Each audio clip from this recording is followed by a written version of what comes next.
लखन सको पवचन जग बोले, डगमगानी मही दिग्गज डोले। जब लक्ष्मण जी के क्रोध से पृथ्वी कांपने लगी और दिग्गज डोलने लगे, तब फिर जिस समय रावण सीता जी को हर ले गया था, या युद्ध में जब बाण लगने से इन्हें मूर्छा आ गई थी, उस समय इनका क्रोध कहाँ चला गया था? इसका उत्तर है, राम किन्ह चाहहि सोई होई, करे अन्यथा यस नहीं कोई। जिस लीला को जिस भांति श्री रघुनाथ जी दिखाना चाहेंगे वह उसी भांति होगी।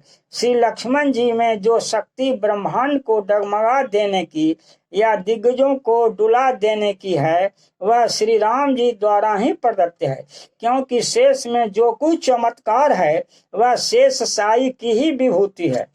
अतः श्री रघुनाथ जी की माधुर्य लीला में श्री लखनलाल का ही माधुर्य प्रकट हो जाता था, और ऐश्वर्य लीला में उनका भी ऐश्वर्य ही झलकता था।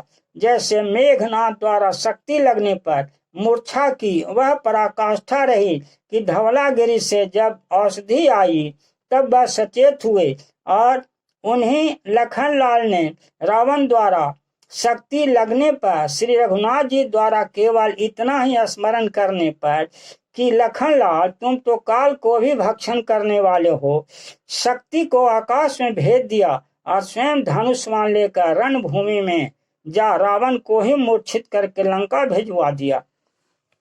कह रघुबीर समुझी जिय भ्राता, तुम कृतांत भक्षक सुरता।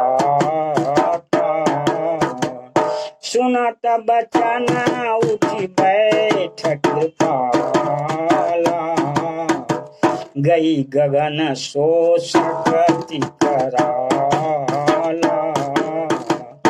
पुनि को दंड बाण गई धाये, रिपुसन मुख अति आतुर धाये। आतुर बहोरी विभंज चंदन, सुतहति व्याकुल कियो। गिरो धरनि दस कंधर विकल तर, बाण शत बेध्यो हियो। सारथी दूसर घाली रथ तेहि, तुरत लंका ले गयो।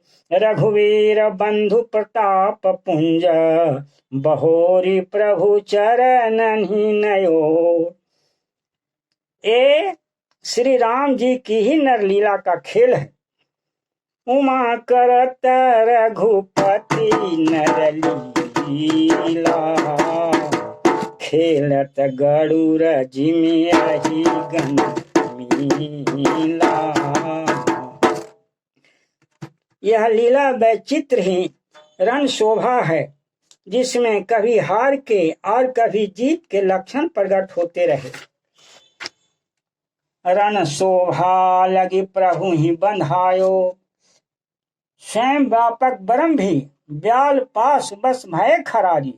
तब लखनलाल जी की कौन कहे।